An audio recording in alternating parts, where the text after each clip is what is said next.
what if early retirement wasn't just a dream, but a plan? And what if the real challenge isn't just money, but the mindset? Vishesh Gandhi knows this journey firsthand. With an MBA from KJ Somaiya and an engineering background, he followed the classic corporate route until he chose to walk a different path. By his mid-30s, he had stepped away from the paycheck life to focus on financial freedom full-time. Today, as the founder of MMW Financial Services and co-founder of Samyak Financial Services, Vishesh works with professionals as well as entrepreneurs who want more out of life than just a monthly salary. With over 15 years of experience, he helps people design financial strategies that actually support the life they want to live. How do you even begin planning something like this? What gets in the way? And where do mutual funds fit into all this? We're not giving it all away just yet. Let's jump right in and see where this conversation takes us. Vishesh, thank you so much for joining us today. Thank you. सबसे पहले जब भी early retirement की बात होती है, a lot of people say they want to do it, but still there is some hesitation. Why do you think that happens? So there are multiple reasons for that. So one is that कि अभी देख for example मेरी बात करूँ तो मेरे लिए आसान दो चीज़ की वजह से हुआ था. एक, बिफोर वी एक्चुअली डिसाइडेड कि one of us has to step out. So basically my wife is also working. तो हमको एक ये कंफर्ट था कि at least one of us will continue to have a fixed income, A steady तो job. एक steady job, एक fixed income. तो एक कंफर्ट था कि समझो मैं स्टेप डाउन करता हूँ और अर्ली रिटायरमेंट लेके मैं खुद का कुछ करना चाहता हूँ, so there may be a drip in income or maybe a volatility in income, but because my wife continues to work the way she was, तो एक पता था कि एक स्टेबल इनकम आएगा which is good enough to take care of our fix expenses. तो एक ये कंफर्ट शायद सबको नहीं मिलता होगा, तो ये शायद एक रीज़न हो सकता है. दूसरा क्या होता है ना, बहुत बार क्लैरिटी नहीं होती है, तो हम बजटिंग नहीं करते हैं पहले कि इतनी हमारी इनकम है, इतने हमारे एक्सपेंसेस है, ये हमारे एसेट्स है, लायबिलिटी है, इतने हमारे फ्यूचर गोल है. तो ये क्लैरिटी कहीं ना कहीं लोगों के पास नहीं होती है, तो उसके वजह से कहीं ना कहीं वो हिचकिचाहट होती है. और तीसरा, मैंने जो अभी रिसेंटली जो मैं लोगों से इंटरेक्ट करता हूँ, तो मुझे एक चीज़ समझ में आया कि the more you get late to make a decision as you step in your corporate ladder, तो कठिन हो जाता है क्योंकि आपका पैकेज बढ़ते रहता है वो हिसाब से. तो एक ऐसा जोन होता है जहाँ पे यू फील दैट कि there is nothing to lose, यानी मैं जो कमा रहा हूँ यहाँ से, मैं यहाँ से शायद निकाल सकता हूँ. पर जितना आप लेट करोगे, जितना आप CTC वाइज ग्रोथ करते गए होगे, उतना ही वो डिफ़िकल्ट होता है गेज करना कि मैं बिज़नेस करूँगा या खुद का कुछ चालू करूँगा या करूँगी, तो मैं उतना रिप्लेस कर पाऊँगा या नहीं, तो वो डिफ़िकल्ट हो जाएगा. तो जितना आप लेट करोगे इस चीज़ को, वो डिफ़िकल्ट होने वाला है. तो आई थिंक ये 3 रीज़न है. इंडिया में सैलरीड इंडिविजुअल्स के लिए अर्ली रिटायरमेंट कितना रियलिस्टिक है? ये बहुत डिफ़िकल्ट है बिकॉज इसमें बहुत सारा एंगल आता है. जैसे आप सबसे इम्पॉर्टेंट चीज़ कि आप कौन से फैमिली से बिलोंग करते हो, क्योंकि बहुत बारी क्या होता है ना कि हमारे जो जिस तरह से हमारा व्यवहार चलता आ रहा है सालों से, कहीं ना कहीं वो एक हावी हो जाता है कि हम खुद का कुछ करें कि नहीं करें. तो वो एक एनवायरनमेंट बहुत इंपॉर्टेंट है कि आपका एनवायरनमेंट बिजनेस क्लास से बिलोंग करता है कि सर्विस क्लास से बिलोंग करता है. बट समझो, मान के चलो कि मेजोरिटी बिजनेस क्लास से है कल्चर बेसिकली, तो वो थोड़ा उस एंगल से इजी हो जाता है. पर अभी क्या है ना कि जिस तरह से कॉर्पोरेट वर्ल्ड ग्रो हो रहा है, अपॉर्चुनिटीज़ जिस तरह से लोगों को मिल रही है, और जिस तरह से स्टार्टिंग स्केल ही लोगों का एक डिसेंट सा हो गया है, सो वो एंगल से थोड़ा डिफ़िकल्ट होता है कि आप सोचो कि मैं खुद का कुछ करूँ, बिकॉज कहीं ना कहीं कॉर्पोरेट वर्ल्ड से आपको earnings point of view enough opportunities hai, but then comes this stress of competition, stress of outperforming your peers, stress of Growing on in the exceeding corporate ladder. yes, exceeding your expectations than what you would have set for yourself. तो कहीं ना कहीं ये undue stress के इसमें मैं बोलूँगा, तो वो एंगल से एक बार सोच में आता है कि यार इतना स्ट्रेस क्यों, but again it's a double edge sword जैसा है. जिस तरह से कॉर्पोरेट वर्ल्ड में अपॉर्चुनिटीज लोगों को मिल रही है, ग्रोथ मिल रहा है, वो डिफिकल्टी होने वाला है लोगों को सोचने के बारे में कि मैं खुद का कुछ करूँ या नहीं करूँ. But just to play the devil's advocate, corporate world वाले अक्सर ये सोचते हैं कि हम बहुत वही जो स्ट्रेसेस की आप बात कर रहे हैं, जो कंपटीशन प्रेशर जो सब रहता है, उसके चलते a lot of corporate people actually are the ones जो चाहते हैं कि एक ऐसा फाइनेंशियल प्लान बनाएं या एक ऐसी जर्नी हम लोग बनाएं ताकि जल्द से जल्द हम रिटायर हो सके एक कॉर्पस के साथ, ताकि हमें ये जो हसल एंड बसल है, जो ये ग्राइंड है, उससे हमें फ्रीडम मिले, राइट? तो see again it all again depends on how strong your personal desires are, how strong your ambitions are, you know. जैसे बहुत बारी क्या है ना, 90% मैंने लोगों में देखा है कि money always over exceeds everything else. तो अगर वही चीज़ है दिमाग में कि भाई पैसा है तो बाकी सब कॉम्प्रोमाइज़ कर सकते हैं, तो ये चीज़ थोड़ा डिफ़िकल्ट हो जाएगा. बट एक ऐसा होता है, एक ऐसा पैच आता है अपने लाइफ में जहाँ पे हम बोलते हैं कि यार पैसा बहुत कमा लिया, अभी ऐसा कुछ करना है जो आप अपन अपना टर्म्स पे कर सके, अपने अपने लिए कर सके, अपने पैशन को बाहर निकाल सके. तो वो एक पॉइंट आता है, पर उस पॉइंट में अगर आप डिसीजन ना ले पाए और उसको अगर आपने डिले कर दिया तो शायद वो परमानेंटली डिफ़िकल्ट हो जाएगा किसी को ये इस चीज़ के बारे में सोचने के लिए. बट ऐसे लोगों को आप क्या कहना चाहेंगे कि कितना मुमकिन है एक्चुअली एक अच्छा ऑर्गेनाइज्ड फाइनेंशियल प्लान बना करके अर्ली रिटायरमेंट लेना with a safety net and with a cushion, जिससे कि आपको ये कॉन्फिडेंस मिलता है, आपका वो माइंडसेट कैसे बना सकते हैं और ये जर्नी शुरू कैसे कर सकते हैं? फॉर एग्जाम्पल अभी 2025 है और आपने कहीं ना कहीं मन बना के रखा है कि मुझे 27 या 28 या 2030 तक मुझे ये स्टेप आउट करना है. बट अगर ऐसा आपने सोचा भी है तो उस सोच के साथ आपको दो चीज़ करनी होगी. एक बजटिंग, जो मैं बार बार बोलता हूँ, क्योंकि बजटिंग एक ऐसी ब्लूप्रिंट है जो आपको एक क्लैरिटी दे देगी कि in terms of finance I will be properly taken care of given my current asset, given my liabilities with all any liabilities there, my cash flows, my income, my expense, my goals, objectives. So financial एक बार आपको एक confidence मिलता है कि अगर ये चीज़ मैं सस्टेन कर पाऊंगा या कर पाऊंगी, तो नेचुरली आपका कॉन्फिडेंस और आपका कन्विक्शन बढ़ जाएगा. तो पहले आपको बजटिंग शुरू कर देनी है. और दूसरा discipline, because that is the most important thing. जब हम कॉर्पोरेट वर्ल्ड में होते हैं ना, तो अपने को पता है कि 9 बजे ऑफिस में पहुंचना है, यू नो 7-8 बजे तक अपना काम चलेगा, अपने को डेडलाइन में प्रेजेंटेशन सबमिट करना है या जो भी एक चीज़ है वो एक डिसिप्लिन वे में होती है. हम जब खुद की प्रैक्टिस शुरू करेंगे या खुद का कुछ करना चाहेंगे तो शायद वो डिसिप्लिन रहे ना रहे, वो एक क्वेश्चन मार्क हो सकता है. तो उसके लिए आपको वो भी प्रैक्टिस करना पड़ेगा कि भाई ऐसा मेंटली सोचना है कि मैं आज से रिटायर्ड या आज से मैं अपने खुद के टर्म्स पे हूँ, बट फिर भी आपको इंश्योर करना है कि आप डिसिप्लिन ना ब्रेक करें. तो एक हो गया बजटिंग, एक हो गया डिसिप्लिन. अगर ये दो चीज़ आपने 6 महीना, 1 साल, 2 साल तक करा, then I think that decision of quitting the corporate world can come easy. But आपने फाइनेंशियल कुशन की बात की, फाइनेंशियल रेडीनेस की बात की. अगर हम मेंटल रेडीनेस की बात करें तो हाउ कैन समबडी अंडरस्टैंड और फाइंड आउट कि वो मेंटली इस मूव के लिए रेडी है या नहीं, अर्ली रिटायरमेंट के लिए?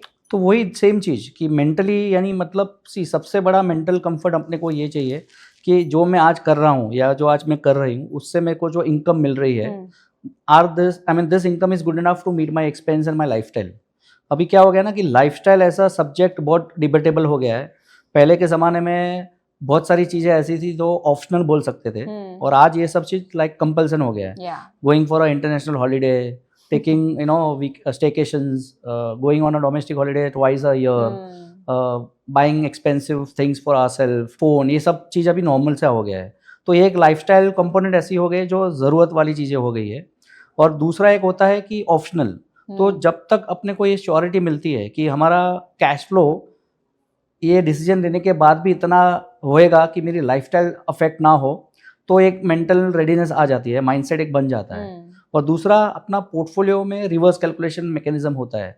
सो फॉर एग्जांपल ये प्रैक्टिकली मैंने हमारे एक क्लाइंट के साथ किया था. He was a ex corporate banker. So he wanted to have an early retirement and he has given me the target from day one कि Vishesh today I am starting with you with the only objective that please try to help me understand that कि what kind of portfolio I will have to build up which will give me that kind of source of income through a monthly withdrawals, which will be good enough to replace my current salary. Right. The day you think I have made it, you just let me know, I will take a decision. And practically ऐसा हुआ उनके साथ. तो मैंने जब around मुझे 3-3.5-4 साल लगा उनका पोर्टफोलियो को उस लेवल तक लेके जाने के लिए, जहाँ पे मैं जाके उनको बता सकूँ कि सर अभी आपने जो रिक्वायरमेंट दी थी मुझे, now your portfolio is grown to that size कि आपका रिप्लेसमेंट हो सकता है। आपकी जो ज़रूरत वाली नीडें है, जो आपकी लाइफस्टाइल नीडें है, वो आप फुलफिल कर सकते हो। तो आप अभी सोच सकते हो, and you won't believe that within a matter of 3 months he took that decision. So एक हो गया, जैसे मैंने आपको बताया कि मेंटल कंफर्ट तब आएगी जब अपने को पता है कि हमारा प्लान भी रेडी है अभी। तो ये तो आपने काफी शॉर्ट स्पैन में उनके लिए ट्रांसफॉर्मेशन किया। करेक्ट। बट अगर टुडे कोई आपके पास आता है और बोलता है मेरे पास 15 साल है, मुझे अपनी अर्ली रिटायरमेंट प्लान करनी है 15 साल बाद, व्हाट विल बी स्टेप 1? क्या आप उन्हें गाइडेंस या फिर एक चेकलिस्ट देंगे? सिंपल है, फाइनेंशियल रोड मैप बनाना है। So for example a guy और a girl as young as say 25 years or a 30 years, just beginning the career. So first we will try to list down ki what are the goals that will come across in this journey, and then we will try to map it towards certain numbers, you know, कि for example आज के context में अगर मुझे ये पढ़ाई करना होता, या मुझे ऐसा घर लेना होता, या मुझे ऐसी गाड़ी लेनी होती, या ऐसे वेकेशंस करने होते, तो आज के कॉन्टेक्स्ट में उसके कॉस्ट कितने हैं, और फिर जब जब वो गोल अचीव करना है तो उसको इन्फ्लेट करके जो नंबर्स आता है वो नंबर्स का एक हम टोटल समअप करते हैं। उसके बाद हम रिवर्स मैकेनिज्म से एक सिस्टमेटिक इन्वेस्टमेंट की प्लान्स बनाते हैं कि ये सपोजिंग 25 में है तो 27, 29, 2034, 2039, 2045, तो 2045 के समझो मेरे 5 गोल्स है, उसका रिवर्स मैकेनिज्म करके हम लोग ने कैश फ्लो बनाया हुआ है।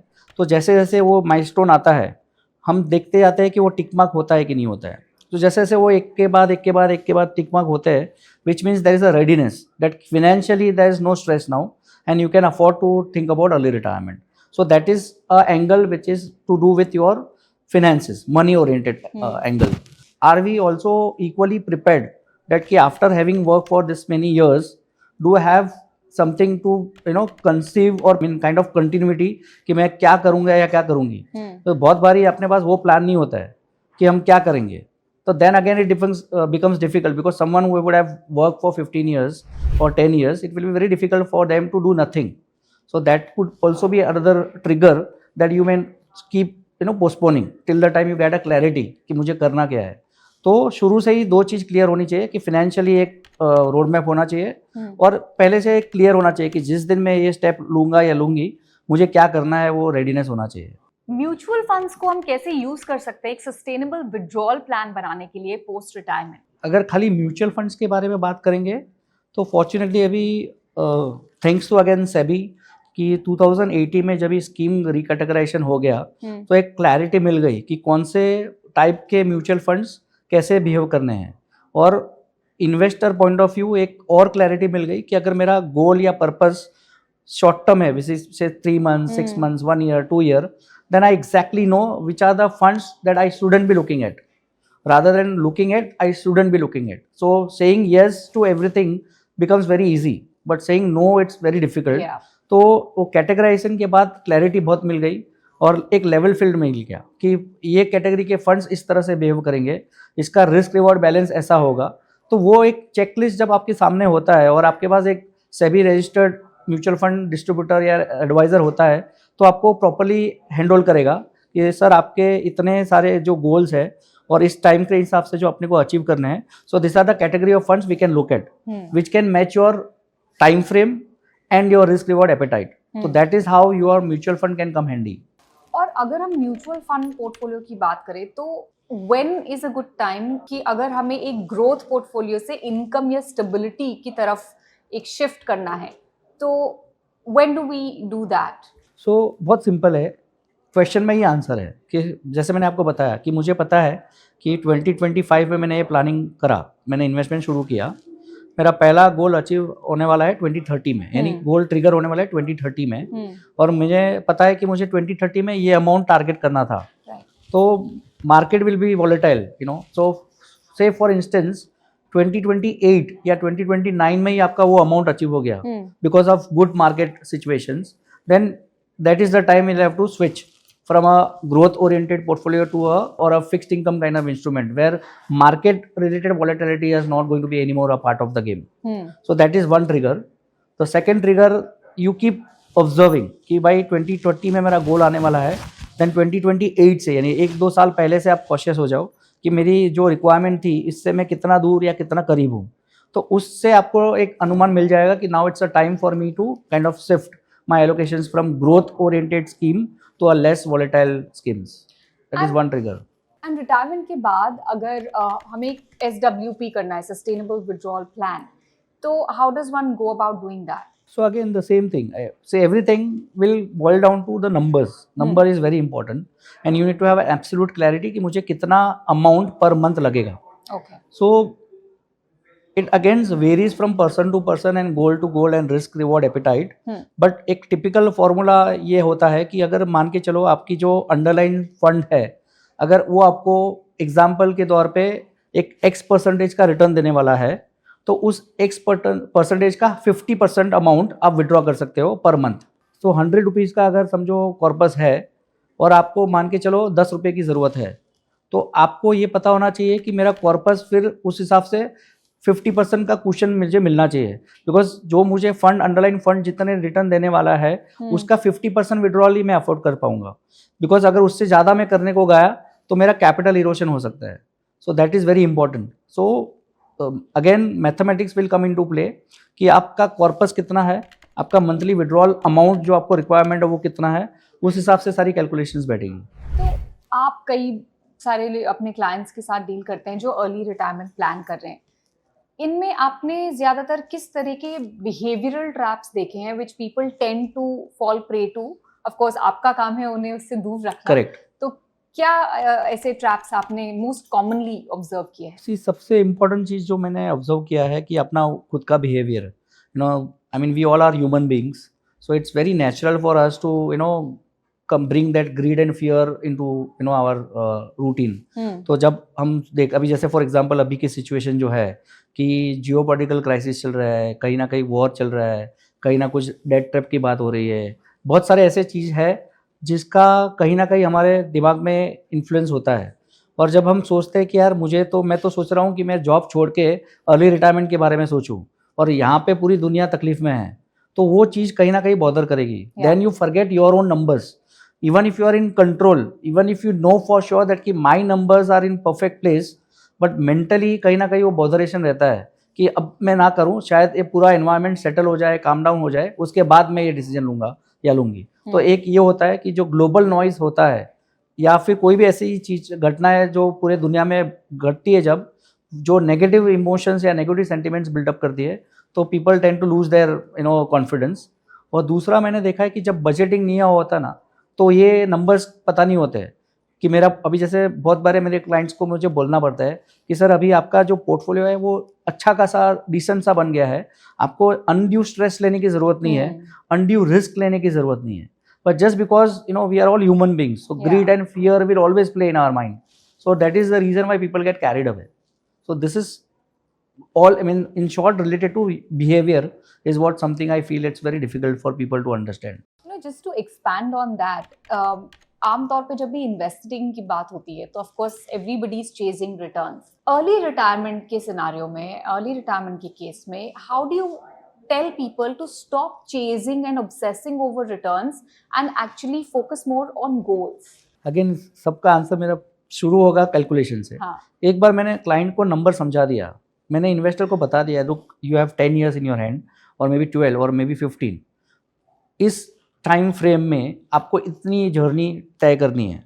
आपका ये नंबर्स है जो आपको कंफर्ट देगा कि आप अर्ली रिटायरमेंट के बारे में सोच सकते हो. बट क्या होता है ना बहुत बारी कि हमको ये कैलकुलेशन ही नहीं पता है, हमको ये पता नहीं है कि हमारे पास फॉर्चुनेटली इतनी इनकम फ्लो है, इतने हमारे पास इन्वेस्टेबल सरप्लस है कि जहाँ पे हम कम रिस्क लेके, कम अग्रेसिव यू नो पोर्टफोलियो बना के भी हम अगर वो अचीव कर पाते हैं, तो क्यों मुझे वो रिस्क चेंज करना है. But again you can't you know ask investor to stay away from everything you know all the time.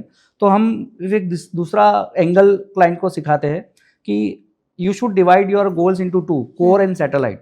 तो जो सारे कोर गोल्स है आपके, उसमें आप कम रिस्क रिवॉर्ड या आपकी जो रिस्क रिवॉर्ड क्षमता है उसको बैलेंस करके ही आप करिए. Once you make that investor understand कि this is what your requirement is, this is what your cash flow look like, and out of this 80 to 85% of your cash flow will demand to service your core goals. And then you have a freedom that 5, 10, 15% of your portfolio can be considered for experimenting. एक और चीज है which typically stops people from taking action towards early retirement is analysis paralysis. तो इस loop को कैसे break किया जा सकता है? इसका बहुत डिफिकल्ट है बिकॉज नो अगेन टेक्नोलॉजी और for that matter any disruption is a blessing or a curse because when you are loaded with too much information, too many source of information, then you are tend to get pulled directionless in different directions. हाँ then you are tend to go directionless because ये है ना एक perception game है where I always believe that कि nobody is right or wrong here. Each individual will have a different perspective and different perception of looking at things, so that is only going to make things more and more complex. सो ये जो आप analysis paralysis की बात कर रहे हो कि उसका कोई ऑनेस्टली एक वन स्टेप सॉल्यूशन नहीं है कि यही एक फॉर्मूला है जिससे आप एक चीज़ को एड्रेस कर पाओगे. But yes I would suggest that कि if people are trying to learn more things, they try to educate themselves, then maybe they will get in a better position to understand and filter out the noise. Because as I said, it's always about a perception game. So nobody will be right or wrong here, and nobody will have a intent to do anything wrong, But then, as I said, it's always a perception. So if you are more learned, if you know that these are the don'ts or these are the things which I have to filter out basis my risk reward appetite or basis my requirement, then at least you can narrow down the filtration. Otherwise there is no one common answer to this. विशेष आपके experience में आपने कभी ऐसा देखा है कि किसी ने सही टाइम पे प्लानिंग शुरू की बट कुछ along the way they made some mistakes or some mistakes people commonly tend to make जिससे कि उनका early retirement plan इतना smooth नहीं होता या फिर थोड़ा haywire हो जाता है? So सबसे पहले तो early retirement बहुत कम लोग सोचते हैं. I mean of course वो fairy tale जैसा होता है कि मुझे अर्ली रिटायरमेंट लेनी है, बट उसके पॉइंट ऑफ व्यू से जो आपको एक्शनेबल लेना है, जो सीरियसनेस लानी है, वो बहुत कम लोगों में मुझे दिख रही है. End moment you talk about retirement, this days people से डेट कि रिटायरमेंट का कौन सोचेगा, अभी बहुत टाइम है मेरे पास, अभी मुझे आज में जीना है, मुझे पहले गाड़ी लेनी है, मुझे पहले वेकेशन करना है. तो ये रिटायरमेंट वाला जो एंगल है ना, वो बहुत कम लोगों में ऐसी एक सीरियसनेस है उसके बारे में पहले तो बात करने के लिए. और yes, I'm glad to at least understand or get that understanding from the audience when I say that कि एक retirement also has to be now a very important angle when you start your journey of investments. So that way they are considerable. But then if you only talk or ponder about retirement as a subject, then they are clearly not comfortable. So they want parallel things to happen. They want all their short term, medium term and long term all at one go to be addressed. चलिए ये सब तो हमने detail में बात कर ली Vishesh, but let's move right on to the next segment which is called the inner balance sheet. यहाँ मैं आपसे कुछ रैपिड फायर सवाल पूछूंगी जिसका आप ब्रीफली या फिर 1-2 वर्ड्स में हमें जवाब दीजिएगा. Ready? Sure. So the first question is, what does financial freedom mean to you? एक वर्ड में हमें बताइए. Independence. Okay. One belief about money जो आपको अनलर्न आपने किया. लिमिटलेस मैं बोलूँगा, क्योंकि if you have a money power then you can do limitless things. There are so many things you can do, and I always felt that कि people always underestimate themselves when it comes to money. They always feel और they always restrict that कि यार मेरे बस की बात नहीं है. I mean just a simple example, today people aspiring to become a crorepati shouldn't be a big thing now. If you have discipline, if you have seriousness, if you understand this game about planning and budgeting, then it's possible. So I would say limitless. Okay. ऐसी कौन सी एक habit है जिससे सबसे ज्यादा आप financial discipline build कर सकते हैं? Budgeting and discipline. Okay. आप अपने आप को कैसे डिस्क्राइब करेंगे? Are you more of a minimalist or a value for money person? One answer would be practical. Okay. Because I can't afford to just be of one style, because world is very dynamic today, so where different things can play different times, so you have to be flexible. Okay. And आपको क्या लगता है piece of mind किससे मिलता है, numbers से या self awareness से? दोनों से. Okay. अवेयरनेस होगी, नंबर्स होगा तो एक्स्ट्रा कंफर्ट हो जाएगा ये लोग. एंड ऐसा कौन सा एक पर्सनल फाइनेंस कॉन्सेप्ट है which has changed the way you think? Compounding. Okay. And lastly, अगर आज आप अपनी जर्नी शुरू कर रहे होते तो आप ऐसा कौन सा एक चीज डिफरेंटली करते? Discipline. All right, great Vishesh, well done, and thank you so much हमारे साथ बात करने के लिए, हमारे viewers को early retirement के सभी do's and don'ts and mental traps के बारे में aware करने के लिए आपसे बात करके हमें बहुत अच्छा लगा. Thank you once again for joining. Thank you, my pleasure.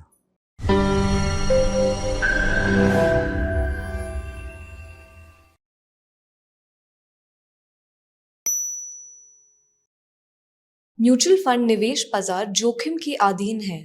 योजना संबंधी सभी दस्तावेजों को ध्यान से पढ़ें. Mutual fund investments are subject to market risks. Read all scheme related documents carefully.